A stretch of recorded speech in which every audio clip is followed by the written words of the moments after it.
Hey everyone, to do a quick video, I'm going to show you what we're doing. I'm going to a crochet course this afternoon, and it's in here. It's called Life in Loom. Now most courses are about £30, and you've got other workshops here as well, and so I'm a little bit early, so I'm going to have my dinner, and I bought these two today. Got 2 parcels to post out, one to Canada and one to America, which I will do in October. Might do tracking, I don't know, but yeah. Turn you back up. Hello. As you can see, it's warm. It is warm today. Sun's out. I've got my cap on to keep it off my head and my eyes, and I'm just gonna go over here on the bench to have my dinner. And oops, I always forget to bring it up. Yeah, so I'll see if I can video. It's beyond the basics. I'm gonna see if I can video it later, and I'll show you my progress. Okay, bye for now. I don't know why you would, but if you prefer plastics, this week. Yeah, I better get that one to try and see if we've got the same set. How are we doing? Getting there? Do you want me to give it a quick check before you get any further? Just in case. I'll just do my finish fifth that one. shell. I'll just do my 5th one, and then Yeah.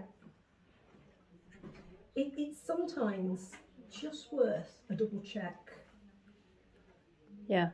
Just in case. It's doing the English version rather than the American version. Yeah. Well, what I was going to suggest, and I was looking for my pen for. You've got a pen there, haven't you?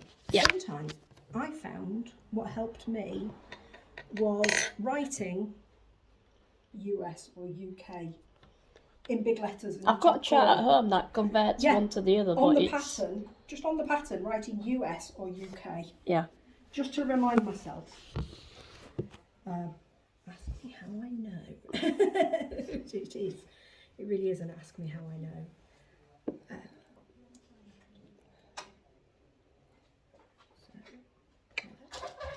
One, two, there. Because I've been doing the American crochet since I started off in March. Yeah, you started in US terms. And of course, I didn't know there was an American version. I only ever learned. Yeah. so you've learned in UK terms. one. I learned in UK terms as well. I've not gone onto YouTube to look at crochet because it's a mystery. Yeah, we've got a really big community, real friendly community on YouTube, and I'm doing a live at 5 o'clock tonight to. And this will come out. You often find that your starting chain, because it's a chain and we do those faster, will get quite tight compared to the rest of it. Yeah. So if you do a straight blanket, for example, you'll find it breaks at the bottom and it goes out a bit. Best way to deal with that in general, don't need to today, is to do your starting chain just 1 hook size bigger. So if you're using a 6, just go up to a 6.5 for the starting chain. Yeah. And then trade back down to the right size hook. And it just gives you just a little bit more leeway. There are some ways to make stretchy chains. Yeah. There are, of course, you'll see people do foundation stitches for those rows where you have like, do a row of chain, put a crochet, double crochet in all the chain all the way along, and it's now not at all stretchy. and goes at the bottom. And the way to deal with that is a foundation. Double I've only done a crochet. foundation once Right. for a That's not project. going to be relevant here because No. we're not doing the same stitch all the way along, we're actually skipping some. So for this sort of pattern, where you skip a few as you go along, the best way to deal with it is to just make your starting chain a slightly bigger hook. So really, I should have done these fans on a like 5.5 then. I would say go the other way. Do your starting chain slightly bigger, and you're probably using the right size hook for the yarn. Right. So 6 is probably about right for that. It feels. What, for the chain or for the fans? For the fans. Right. Don't worry about it now. Oh no, It no, was this is just a... It was just a general thing. Yeah, yeah. And that's what I was hoping to give you with this course is tips and tricks. Yeah. Because I've been doing this for 25 years. First 15 I was kind of on my own and what am I doing? Yeah, because Mum taught me when I was... To work out how old I was when I was taught. Yeah. Yeah, well I know, I was 17. It was during the revision for my A-levels. My birthday's after the exam period. Summer baby. And I was so stressed. I got eczema and I was picking my face to pieces. Yeah. And so it was like, right, we need to keep your hands busy while you're reading your revision notes. Or when you're just getting stressed in the evenings. You know, why don't you do this? And the only thing she could remember was a granny square. She didn't know any of the stitches. She'd been taught by her grandma. And she got me going on that. And my grandma, other side, who also lived near us, she kind of reinforced what she could remember as well. She was more of a knitter. My mum was more of a knitter. Yeah. So I literally knew granny square. Between how stressed I was and how hooked on it I was, I made one kind of spirally granny square big enough to cover a double bed on all 4 sides to the floor before I finished my exams. No, it wasn't before. It was before the end of before I got my exam results. Sorry, but it went away to uni with me in October, so you know it worked. And the exam cleared up. But after that, I just kind of was making it all on my own, really. My great aunt showed me a bit more, so she showed me some more stitches, but she couldn't remember the names of them because she was really into knitting and forgotten a lot of crochet. Yeah. She had known how to follow patterns and had in the past, but we're talking in the past before I was born. 70s crochet patterns. Oh, she gave me some of them when she found them in a box right there. Got some. Brilliant. And then I was on my own until about 10 years ago when I had to go I joined, and it was a beginner's class, but I wasn't a beginner. And it was like, no, it's absolutely fine. You're here to learn how to read patterns. But I did learn quite a bit more of other things, like holding the yarn in a way that didn't injure myself because I'd been hurting myself, things like that. And like ways to change colour, because I didn't know how to change colour like this till then. So there's things you can pick up in person that you wouldn't necessarily get on YouTube. And also I don't remember things that way because we all have different learning styles. Right, so going back by doing a double in the middle and 5 trebles in the dip. Yep, so you can see, because we're on the top, right, we're going to do, whenever we're on top of a shell, we need the double crochet. Whenever we're down into a dip, we're going to double crochet, we need the 5 trebles. 5 trebles. And that's how it's going to repeat. So the actual pattern is not too complicated. Getting used to handling the yarn can be a little trickier. But now you've got all 3 colours on, you'll find when you get to the end of there, the next colour in the sequence will be there waiting for you. The other thing I'm not sure is when I'm doing the 5 trebles now, do I do it through that or do I do it through there? Okay, so look at mine. That is my double crochet there, so I'm just going under the 2 loops at the top. So it's there. So there's your double crochet there. Oh, it's there. I'm further on than I thought, so I'm going in So there. going there. Thank you. And if you want the other way to spot it, you can look for these chains across the top. That's the top of your stitches. That's what I've been counting. So there's a treble, and there's a treble, and it's with that one there. But they're a bit harder to see from the back, which is where you're working, compared to those stitches. When you turn your work like this, it's a little trickier. Like I say, I'm not a Doing crochet. Okay. Don't have to go make up quicker. I'm just having a change of pace. It does, yes, it makes it all go a bit faster, but it's a bit quicker than you've now been doing. A lot quicker. Although I am still getting, you're right about holding the yarn. I'm obviously holding it in a way that's not good because I'm getting cramped fingers. Right. Yeah, I started that first 15 years, I was holding my yarn just like this. And boy, I couldn't do it for more than 10 minutes when I started there. So the aim of holding your yarn is just I'm to... holding it like that. Ah, right. Well, the aim of it is just to slow it down, get it under control. So in and out your fingers, and then when you snip your fingers together... So now I'm doing 2 trebles. Right. Slows it down. That works. And then you can use... That's about keeping it straight to get it folded. So you could do it. So your thumb. Hold it against your hand.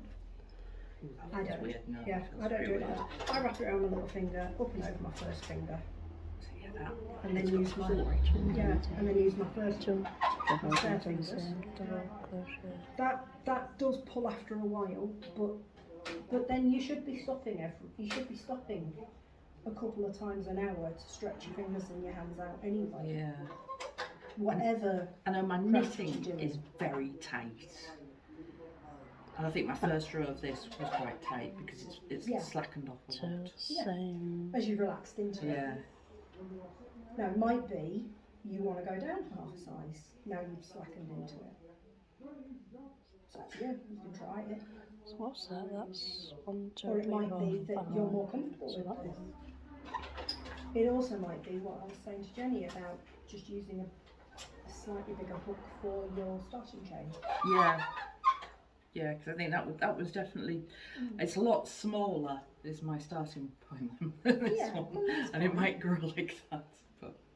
And that, again, that's learning what your individual tension is like. Yeah. I'm aware of it, which is why mine doesn't do it quite as much. And that's just because I know it's a starting chain, so I've taught myself to do it looser. Yeah. As part of counting. I've taught myself that if I'm counting for a starting chain, I need to make these loops. To be more relaxed with the... But that is 2. literally just something I've had to learn. You know, it's just practice. But the more often you crochet, the more used to your own tension you get.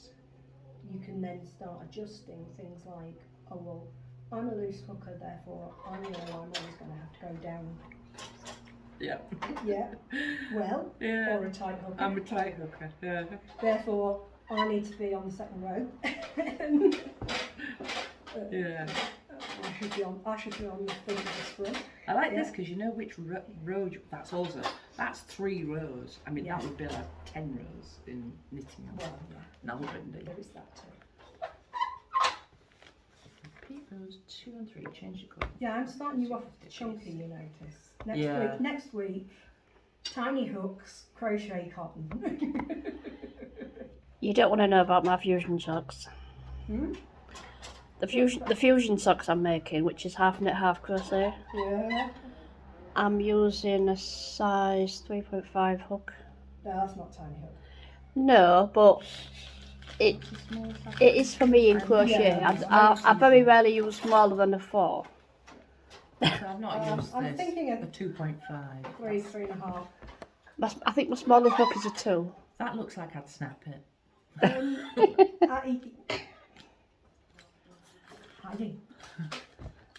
I know the feeling. Yeah.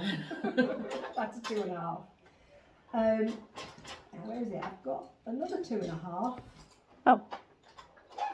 I'd feel so much happier using this one because I can actually hold it. Because you for a can while. hold it, yeah. The This handle makes sense I can there. hold it for a while. Yeah. Usually I don't like a handle on a hook. This one I went and ordered it deliberately because that hurt very quickly. Mm. But to do the fine chains, then it makes sense. The most recent big project I did, where's the hook from there? There we are. 1.75 Oh, that is thin. with crochet cotton. And the Rico Essentials that you use on the wrinkle looms. Yeah. Yeah, I used one of those with this. And this is the right size hook for it. It says 1.5 to 2.5. This is 1.75. This is the recommended hook. Sorry, 1.75 to 2. This is the recommended hook. Yeah, this is the only thing you have to watch out for. I've already had a tangle here. So I'm going to get myself doing a crown at the other side. Yeah, it's already done it. Yeah, and Bath. No, it's not. It's just a tangle. Not quite, but nearly. It's just a tangle. Yeah, my crochet case contains everything from 1mm up to 12. I have not used the 1mm in anger except for to put beads, seed beads on. And even then, I don't usually use that method for stringing beads. I usually use the other thing that's tucked in the bottom here, which is a box of super cheap dental floss. Oh. I'll show you next week. There's a teaspoon. Next week we should do crochet with dental floss. Turn to the same DC as turning. Oh, there's a word missing, isn't there? Yes, it was. Skip 2 into the same DC. Skip 2 treble. I'm sorry, that was what I was looking for my pen for. She totally ignores acrylic. She's no interest in acrylic at all. Wool, she's a bit like, nah, take it or leave it. But cotton, she will sit on my lap and she's just suck it. Oh, I have to use that now. Sorry. And if I've got two balls, if I'm doing something with 2 colours, invariably I will end up wanting the other one and she's cuddling it. Yeah. And when I go to change it, she'll end up cuddling both of them, and it's like, oh look, cat stopped play. She's adopted my balls and cotton again. They're not kittens. But you'd think so. Yeah. Oh, mine aren't too bad. It's if it moves. Yeah. So if it drops and skitters across the floor, then I've had it. Oh no, she's too lazy for that. The worst one though, I once bought some yak lace, and I got it out of the box. I'd opened the packaging it came in. I hadn't even taken it out of the cardboard box it came in. It was in like tissue paper inside this cardboard box, and she attached the tissue paper to get to it. It's like, what is it about the yak? Obviously still smelled to her, it wouldn't to us. It was either that or what they'd used to dye it with. But there was something about this yak lace she went crackers for. Okay.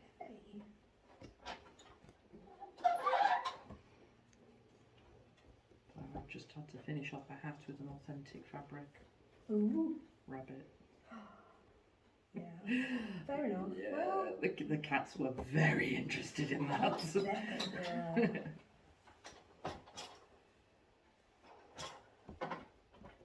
Friend of mine came back from visiting family in St Lucia, little kids. She brought a couple of us cone pots back. Like that is a travelling gift over there. Yeah. If you travel from village to village, or if you're visiting, that's a gift to give to home. So it's like, or in the part she lived in. She wasn't from there, she was English, but they'd lived out there for a good chunk of her life, and she'd been very close to the nanny they had, who was St Lucian. And I was like, wow, this is really interesting. And it feels really nice. But I was a guide at the time, and I'd just been on a camp where us and the older guides and the scouts had been learning how to skin rabbits. So it's like, it's just part of life. I'm from the countryside, get on with it. Yeah. But one of our other friends, her face, I thought she was going to throw it. She turned the colour of your yarn. That was what I did for my 50th. Was prepared my first rabbit from the pot. Oh. Didn't have to trap it yourself then? No, it had been shot. Or look at a couple of patterns and then mush a couple together so that it's my pattern and not theirs. Because obviously if I'm using somebody else's pattern I would need permissions.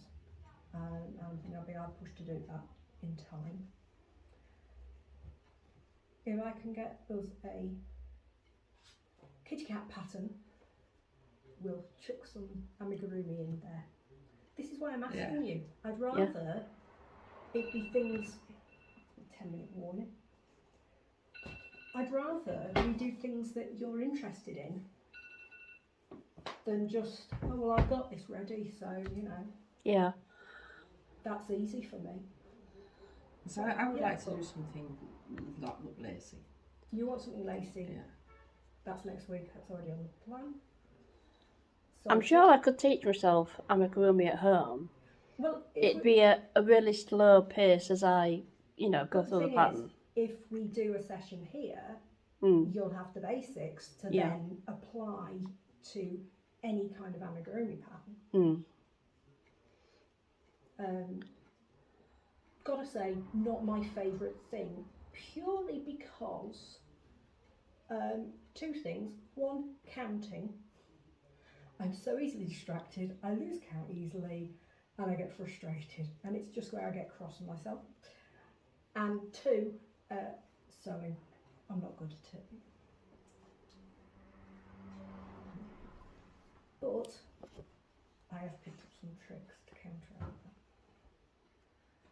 So I will try for it'll have to be a couple of weeks' time, so I've got time to get something researched, written, and hopefully tested.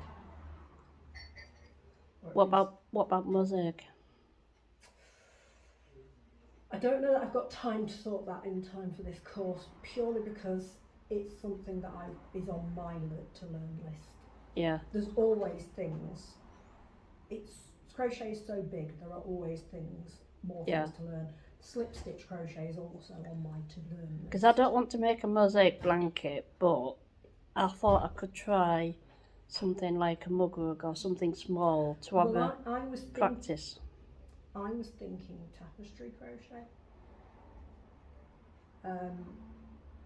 which is similar enough we could adapt it.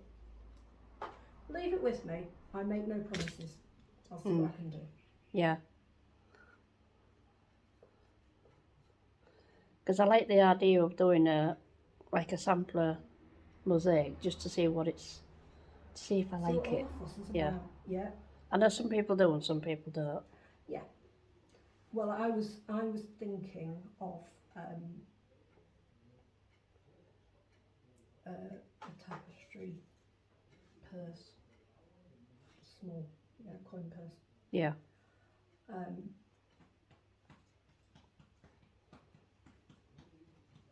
Not sure if that could be. That probably couldn't be adapted straight from one to the other. In theory, it could, but it wouldn't be as solid. Because I was thinking like modular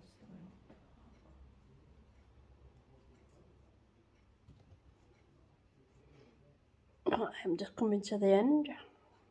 Excellent. I'm going to have to leave this look with you. Oh. I didn't get my second. Because I know we're finishing 5 minutes. Fold this in.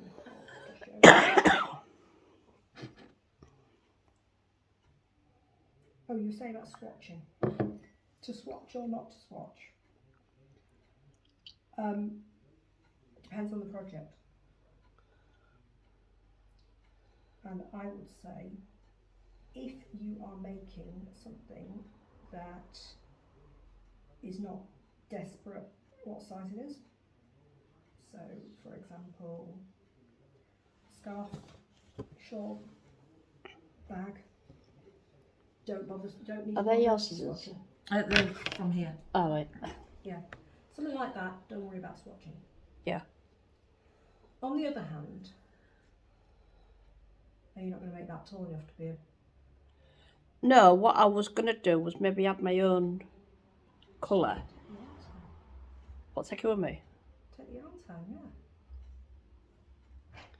Alright, and I'll bring these back next week. Or do you mean just cut some off? No. Take those 3 cakes with you. Okay. Finish the project.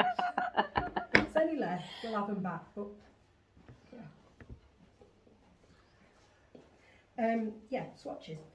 If it's something that has to fit, swatch. Definitely. Yeah. And try your best to meet what the designer says. Because if you don't, you'll end up with the first version of this top. This is version 2. I don't have version 1 anymore. Yeah. Version 1 was made in 100% cotton. It was very lovely cotton. It was actually the same brand as Alex is using on her loom there, not in those colours. So it would only need one more row then, wouldn't it? A few more because you want it to close at the top. Alright. Because you would pop it over the top, wouldn't you? That is slightly longer. So what I could do on the... Well, normally there'd be a handle here, wouldn't there? Yeah. But it would go through the handle, wouldn't it? No. Have a look at Don't... the picture on the top. Normally you have a slit for your handle, don't you? Have a look at the picture on the top.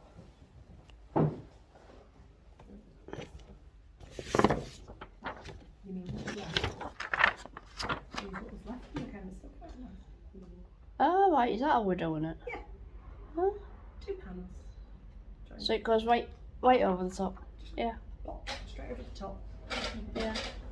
No heat escape. Yeah. Yeah, I like that. Yeah. The first version of this top was made with what I thought was my bust size, and I looked at it and it's like, yeah, that's my bust size, and I've got this nice cotton, and she says that size hook, and off I go. No swatch. And finished it, and it was a bit baggy. Then I hung it up. Oops. Well, I like a tunic, don't get me wrong. Yeah. It started about this long, and then I wore it, and it wound up down here. Oh wow. And it wound up about this wide. So I haven't swatched it. And also cotton drops, Yeah. and it's heavy. I wound up giving it to a friend of my mum, and one of my mum's friends who's a lump taller than me and a fair bit more busted. She's a statuesque lady. It's also better colours for her, as it turned out. Then I remade it in this, which is a bamboo cotton. I swatched, and it turned out that, yeah, I needed 2 hook sizes smaller to meet designers. To meet the designer's gauge, so there was a reason it came out a bit big. and it hasn't dropped much, but it actually fits this time. So if it's something that needs to fit, always swatch and do your best to meet the designer's gauge. Yeah. If it doesn't matter about the fit, so things like bags and toys and shawls and scarves, then you get away with leaving it. However, swatching is boring and feels like a waste of time. So, if you can do a swatch as part of the project, that's even better. The best designers that I've seen use their swatch as part. So, there's one I can think of who has done a light, open, airy top made with lace. And the swatch is one of the sleeves. Turns into be one of these 3/4 length sleeves. Yeah. For another of hers, she's done a book full of cardigans, top-down cardies. They're all mix and match. And the swatches on all of them become patch pockets. And I think that is just such a good idea because it doesn't feel yeah, you might need to rip a couple of them back to get your right one, but when you've got it, it doesn't feel like a waste. It feels like more of a success because you really use it. That's why that circular jacket I'm making, I like trying it on as I'm going so I can get the right length colour. And that's also why top-down jumpers are so popular, because you can try them on as you go and you can adjust them as you go. Yeah. The bespoke fit. Oh yeah, yeah. And with circular jacket, with that circular vest, you just need the measurements between your, across your shoulder blades, between your arms, to know how wide that gap between those slits need to be, and how wide the drop for the armholes need to be. Yeah. But with a top down, as long as you get the yoke right, this is a top down. Yeah. As long as you get the yoke right, the hardest row of any of it is this bit where you do the split for the sleeves. Can I video you top? Do you want to have if I take it off, do you want to have a look at it? No, I'll just flip it. Straighten me. Show the top without your face and yeah, I like that pattern. It's a nice one, isn't it? Yeah. I think it's called is it peasant pineapple top? Something like that. I'd have to look it up. Yeah. I like it. Yeah. Yeah. It's just the same front, very nearly the same front and back. Yeah. And it's top down round yoke, and then you split for the arms. Yeah. So you take part of the pattern out to make the sleeves. Because I've got quite a few cakes that would suit, yeah. are like a colour change, just slowly. Yes. They're nice, those, aren't they? Yeah. You don't have to think about it, it's done for you. Not a problem. Hey everyone. So what did you think of the crochet yesterday in the classroom? I thought it was quite different. So here's an update of what I've done last night. I did a couple more rows. That's part of the pattern, and I've got my little helper here. Because I've got 3 balls of wool, so I thought they'd be better off on there. I've had to rewind that one because it was so annoying me of being so loose. You might have noticed yesterday on the video. So yeah, and see what's left. So I'm gonna video this when I've got a bit more done and show you the end result. Okay, thank you. Hey everyone, what did you think to that little bit of classroom crocheting? I didn't want to record everything because some of it was not relevant to the class, but this is what I've made.